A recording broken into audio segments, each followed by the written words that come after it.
ونسأل الله تبارك وتعالى أن يقين مقام العبد عند ربه. Amin ya rabbal alamin. Baik para ikhwah sekalian, hujan agak deras, nggak alasan. Biasa juga nggak hujan nggak datang. Ya. Ke depan kita tetap ngaji, zikir dulu, jam 4 mulai zikir. Walaupun semut yang datang kita ajar. Ya, jadi nggak nunggu-nunggu. Ini sengaja dipanjangkan karena ada kesepakatan baru. Tadinya mau diundur ba'da maghrib. Saya bilang nanti kalau ba'da maghrib orang datangnya pada isya. Ya. Ini kita sudah jalan bertahun-tahun, tetap ada yang bisa tuh. Kan nggak semua orang juga ngantor, betul nggak? Ya, kecuali semuanya emang sibuk ya, sibuk dengan dunianya. Kenapa hari Selasa sore? Karena Selasa sore itu dihitungnya masuk Rabu, dan Rabu itu oleh para masyayikh disebut hari nur, malam ilmu. Oleh karenanya guru-guru saya suka bikin aurat, zikir, kajian dimulainya hari Rabu atau malam Rabu atau sorenya Selasa. Tapi itu pilihan ya, boleh pilih hari yang lain. Sesuai dengan kitab yang telah ditentukan oleh Qism Ta'lim, bagian Ta'lim itu Buya Yunal. Kita lanjut kajian kitab Bughyatus Salik. Fadal, jelis fi. Wa Irsyadul Halik.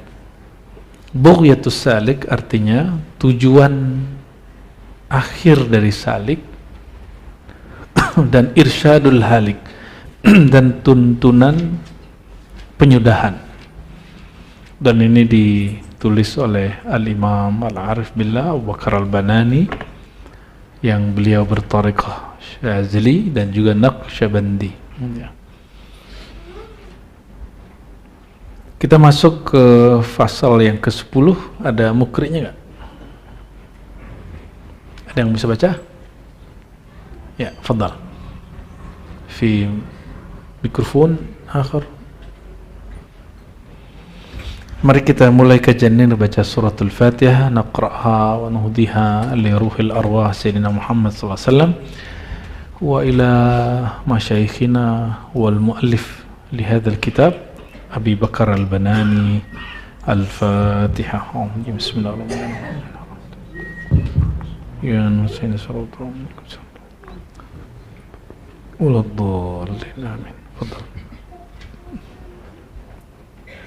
بشارة والمتصل إلى الإمام البناني فأنا الله به وأعلمكم في الأمران قال فصل ما ينشأ عن خلطة الناس من المدارات والمداهنات. اعلم أيها الفقير أن الله تبارك وتعالى إنما أوجدك في العالم وجعلك في وسطه إلا ليختبرك بالعوالم العلوية والسفلية كي يتضح أمرك ويتحقق صدقك. نعم، ترجم. Ketahuilah wahai murid bahwa sesungguhnya Allah Subhanahu wa Ta'ala mengadakan engkau di alam ini dan menjadikan engkau berada di tengah-tengahnya hanyalah semata-mata untuk mengujimu dengan alam-alam yang tinggi dan alam-alam yang rendah. Supaya apa? Supaya jelaslah urusanmu dan nyatalah kejujuranmu. Hal anta abdullahi haqiqatan atau anta abdu hawaka. Apakah engkau itu sebenarnya benar-benar hamba Allah atau engkau adalah hamba dari hawa nafsumu sendiri? Fa in kunta abdallahi a'radta an siwahu bidayatan wa nihayah. Jika memang benar engkau itu adalah hambanya Allah, maka engkau akan berpaling dari selainnya semenjak awal perjalananmu sampai akhir dari perjalananmu. Wa in kunta abdul hawa aqbalta ala siwahu bidayatan wa nihayah.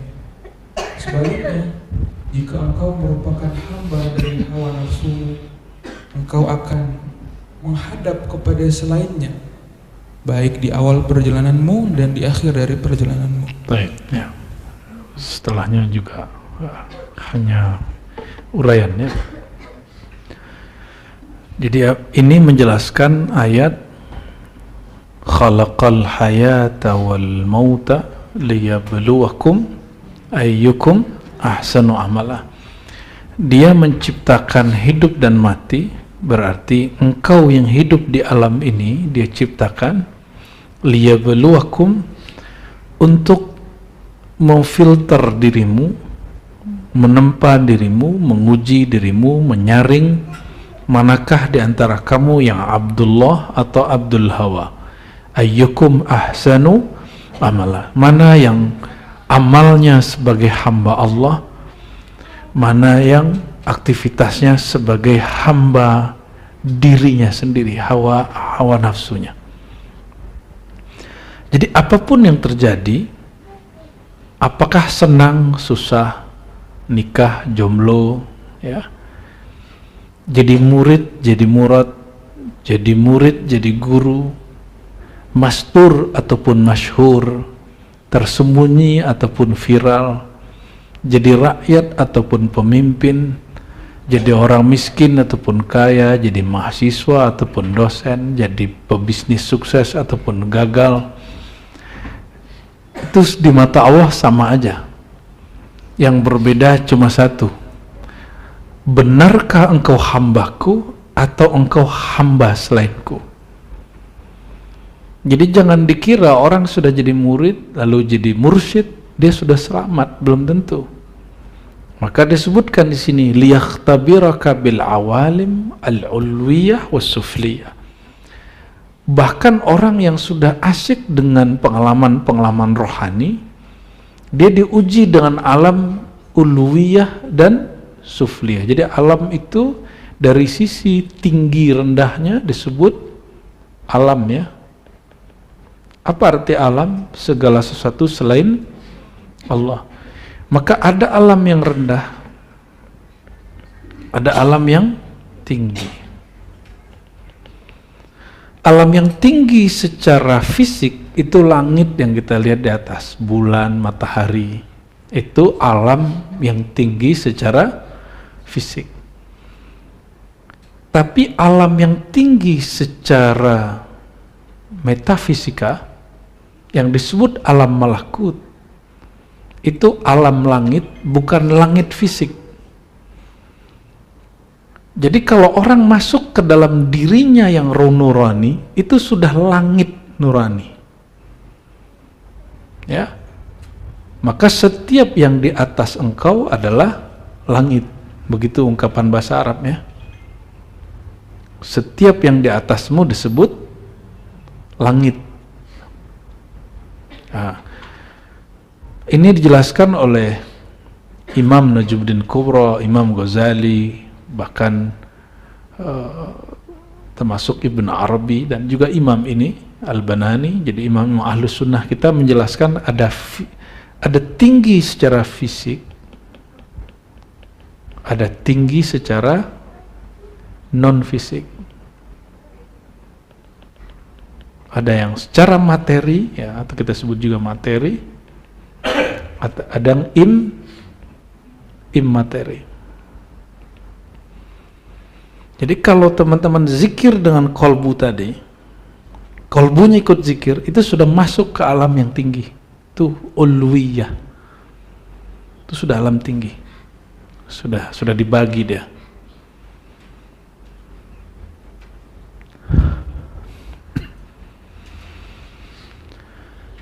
Bahkan alam tinggi itu dimulai dari alam akal.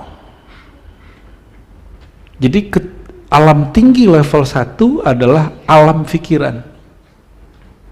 Jadi orang yang hidupnya tidak hanya urusan makan, minum, seks, tidur, dia sudah berpikir yang lebih strategis di akalnya, dia sudah masuk ke alam yang tinggi.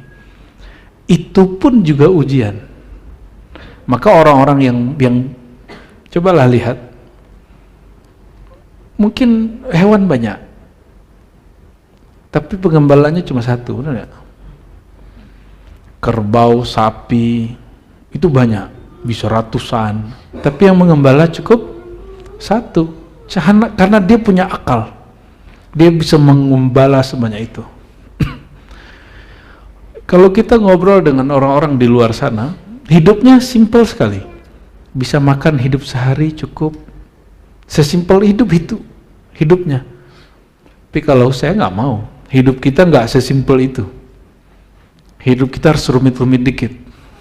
Ya, orang yang tidak terbiasa menghadapi hidup yang rumit, dia tidak akan menikmati sesuatu yang simpel.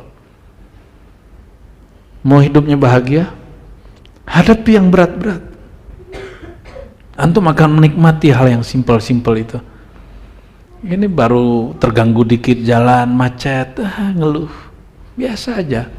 Ya, coba orang saudara-saudara kita di daerah, gak usah lain negara, orang daerah ke Jakarta pagi-pagi sama sore, stres nggak?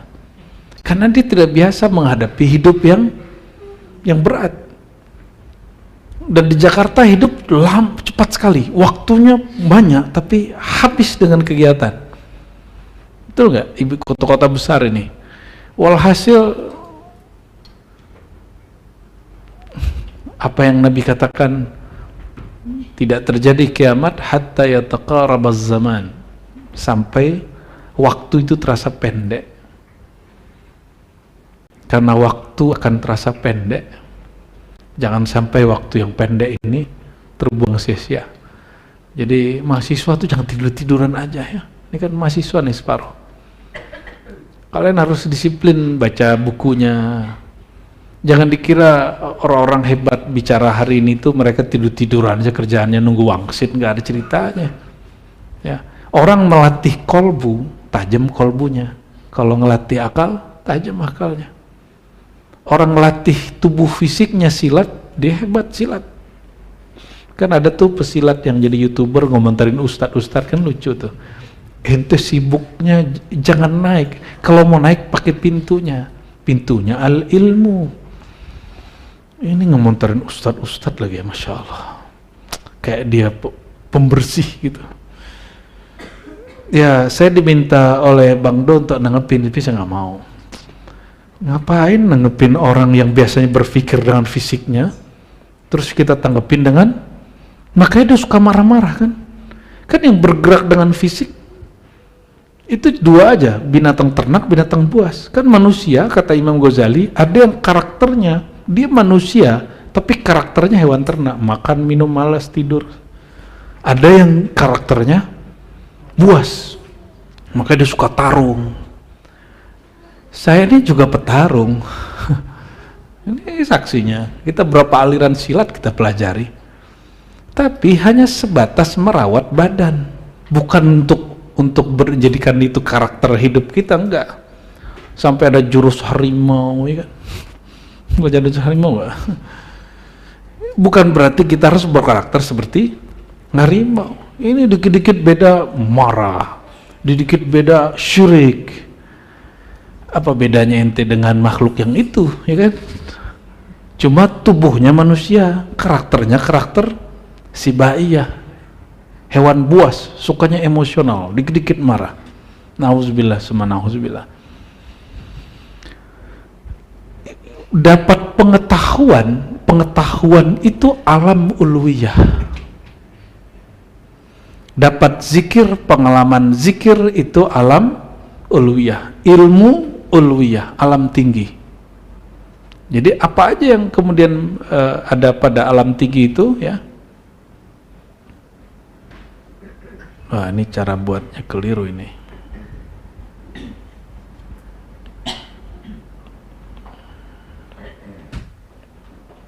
Nah, kita ulangi ya.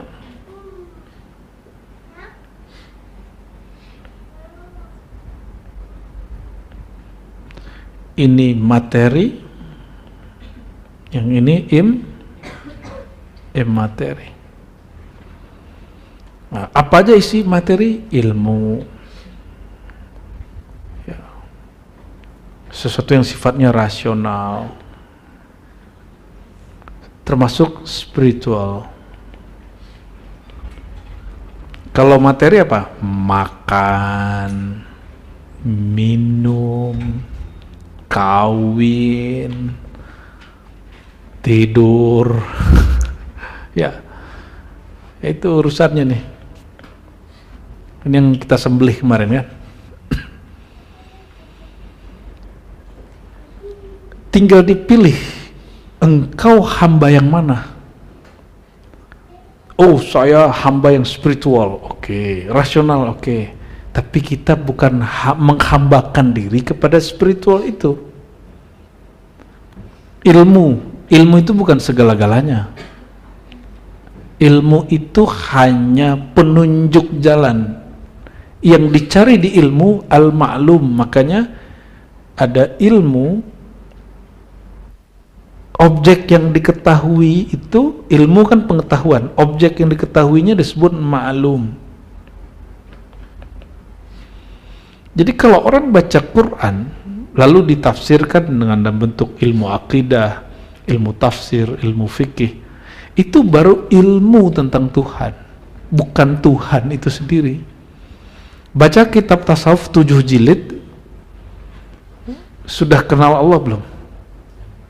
Baru teori mengenal Allah. Kita baca nih misalnya nikmat rendang pakai 13 jurnal. Udah baca nih 13 jurnal nikmat rendang. Rendangnya udah berasa belum? Dawami baca buku nikah 40 buku, sudah merasakan nikah belum? Enggak. Mesti nikah. Ya, filosofi kopi kan banyak tuh hari ini, kopi udah nonton 1000 video potongan TikTok tentang cara menikmati kopi. Kopinya sudah dinikmati belum?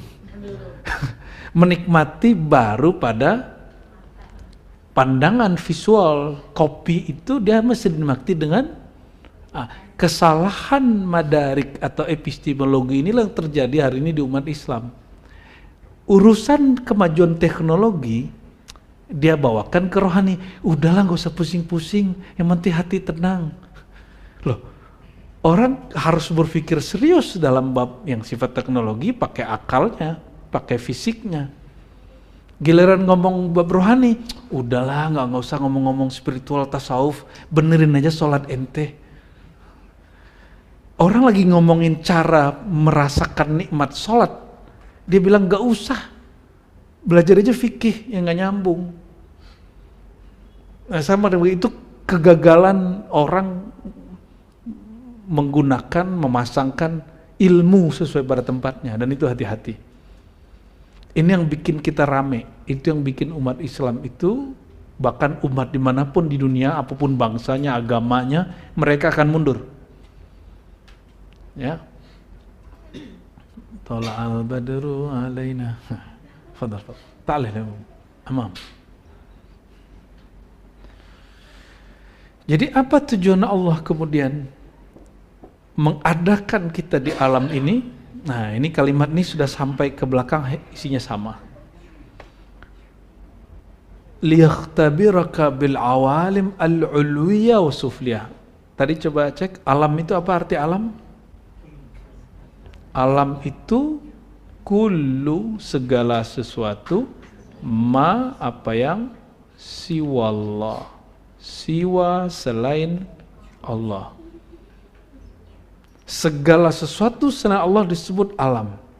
Apakah engkau tergoda dengan alam baik yang sufliyah tadi ataupun ulwiyah? Terganggu nggak hatinya ketika duitnya berkurang atau duitnya berlebih? Terganggu nggak kolbunya ketika badannya sakit atau sehat? Terganggu nggak kolbunya ketika hatinya jatuh cinta atau hatinya patah hati? Terganggu nggak hatinya ketika dirinya sedang senang atau dirinya sedang sedih? Dia menghadap ke Allahnya terganggu atau tidak? Itu sesederhana itu baru sederhana yang sederhana. Goyang nggak dia ketika hidup susah? Bisa ditawar nggak kepercayaan dia kepada Tuhan? Atau dia lalaikah ketika dia senang? Nah, jadi lalai itu dua ya. Khoflah. Lalai karena alam ya, baik yang sifatnya. Jadi hidup kita dua aja, serba dua. Apa itu? Sebelah kanannya senang, lawannya apa? Susah. Kok coba diturunin? Senang, susah, sedih, bahagia, miskin, kaya, terus begitu terus. Apapun kejadian di samping kiri dan samping kanan ini, si kolbunya, si hamba itu, dia sedang dicek oleh Allah. Engkau itu hambaku atau hamba persoalan yang kau sedang hadapi. Gitu. Ya. Lagi patah hati nih. Nanti pernah patah hati nggak? Nah, sering patah hati.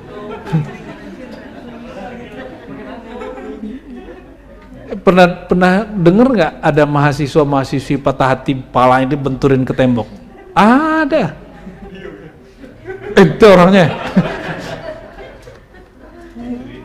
Oh, berarti kita ketemu orang yang tepat ya.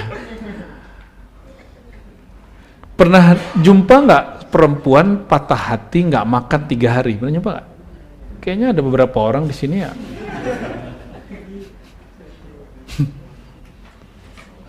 Pernah dengar atau punya teman patah hati terus sobek tangannya? Ada nggak? Ada kita punya teman begitu. Berarti dia sudah melenceng dari tujuan asal di dunia. Tujuan kita awal di dunia apa? Kembali ke surat Az-Zariyat apa? Liya'budun.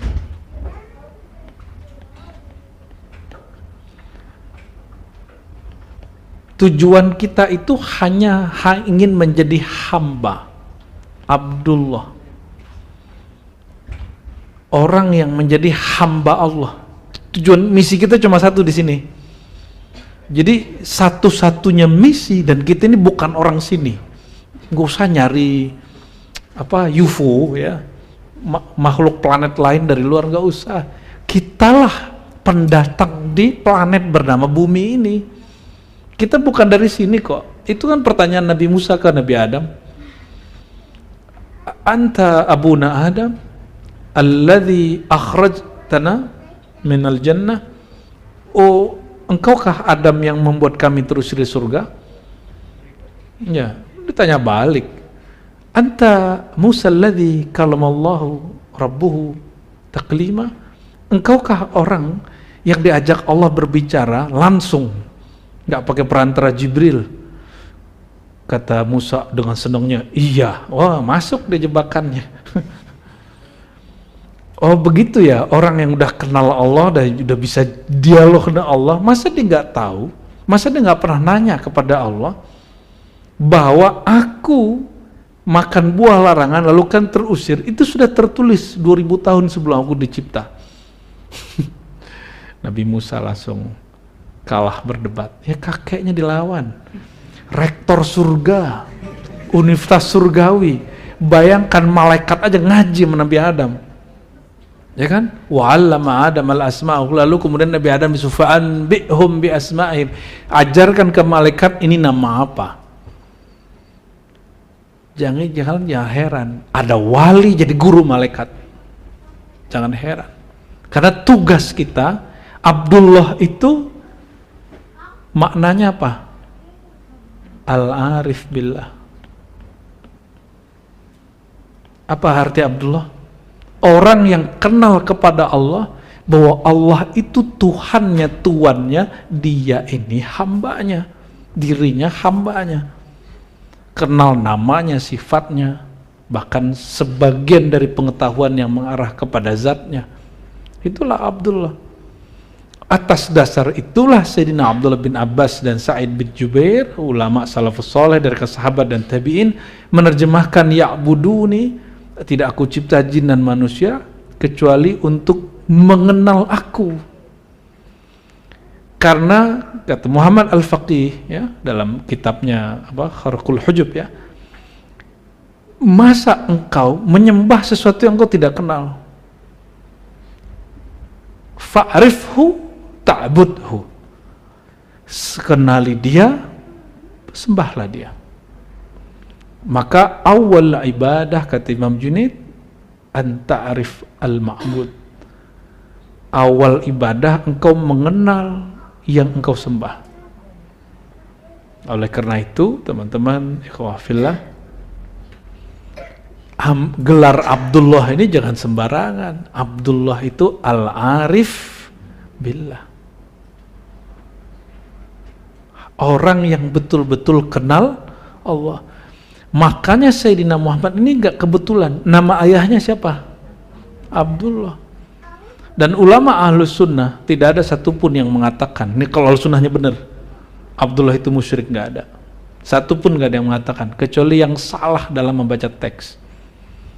Jika ada satu teks menyalahi Quran, hadis nih, menyalahi Quran, yang didahulukan apa? Quran. Kenapa Quran mutawatir? Mutawatir itu diriwayatkan lebih dari 10 orang, sedangkan hadis tidak semuanya mutawatir. Mengenai bahwa orang tua Nabi neraka itu kan sudah dijelaskan sebelumnya ya, lihat kajian-kajian sebelumnya ya.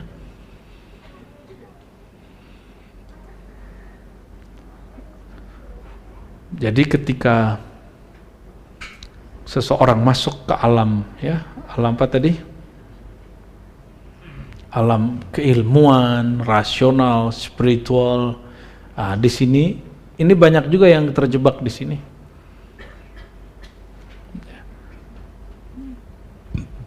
Maka Ibnul Jauzi nulis kitab Talbisu Iblis, jebakan iblis. Ya. Jebakan iblis.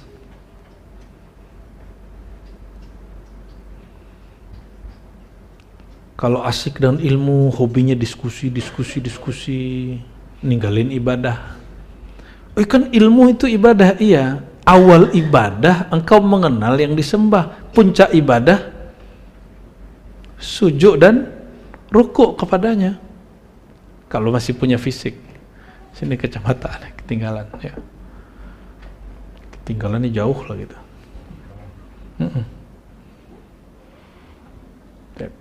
Sekarang. Ya, lalu masuk ke hadis qudsi.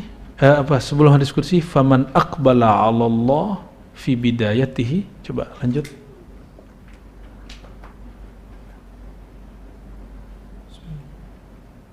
Faman aqbala, 2 baris sebelum atya ini. Faman aqbala 'ala Allah fi bidayatihi aqbala Allah 'alaihi fi nihayatihi. Maka barang siapa yang menghadap kepada Allah di permulaan jalannya, Allah akan menghadap kepadanya di akhir dari perjalanan. Ya. Bidayatul murid ya. Bidayatul murid itu al-ilmu ma'al amal. Ilmu yang diamalin itu bidayah. Permulaan murid itu ketika jadi yang disebut siapa yang menghadap kepada Allah fi bidayatihi. Jadi ada yang disebut bidayah, kemudian ujungnya disebut nihayah. Bidayah startingnya, nihayah finish. Bidayah ini ngapain? Ilmu itu enggak disebut ilmu kecuali amal. Kata Sayyidina Ali, lam yakun al-alimu aliman hatta ya'mal bi ilmi. Itu kalimat masyhur sekali. Orang tidak disebut benar-benar alim sehingga dia beramal. Dan amal pertama itu di kolbu, tasdik. Jadi jangan dikira amal pertama itu langsung sholat, enggak, tasdik dulu. Masa itu sholat sebelum tasdik ya. Ini yang disebut akbala. Siapa yang menghadap kepada Allah dengan ilmu, bukan langsung amal, ilmu dulu. Apa perbedaan orang yang masuk dengan ilmu dan dengan masuk dengan amal? Kalau orang masuk langsung dengan amal, dia akan mengalami yang disebut futur. Pernah dengar futur? Dawn. Kalimat ini pernah dipopulerkan oleh Imam Suhrawardi, tapi dipakainya oleh Hasan al-Banna karena dia seorang Syazili. Jadi kalau ada hari ini orang ikhwan muslimin tidak mau bertorikoh, malah ngejek torikoh, dia sedang mengkhianati imamnya. Ya, beliau seorang Syazili dan menelurkan ma'thurat Hasan al-Banna, itu ma'thurat Syaziliyah. Kita punya ma'thurat sendiri yang kita riwayatkan dari masyayikh kita ya. Saya nggak punya sanad ke Hasan al-Banna, maka saya tidak mengijazahkan ma'thurat Hasan al-Banna, dan setahu saya nggak ada di Indonesia yang benar-benar bersanad kepada Hasan al-Banna secara ittisal. Karena kalau muslimin di sini kita nggak tahu juga jalurnya kemana secara ijazahnya. Kalau pemikiran kita tahu, ijazah sanad bacaannya kita nggak tahu. Futur, ya. Apa arti futur? Kondisi rohani yang down, malas. Ketika antum nggak tahajud atau tertidur atau kurang sedekah atau kurang baca wirid asas, kerinduan kepada Allahnya, semangat ngajinya turun nggak? Kalau iya, berarti masih di amal. Tapi mau amalnya naik, mau amalnya turun, semangatnya mencari ilmu, bertemu gurunya, mengagali ilmu dari syekhnya, gak berkurang, berarti antum masuk lewat ilmu.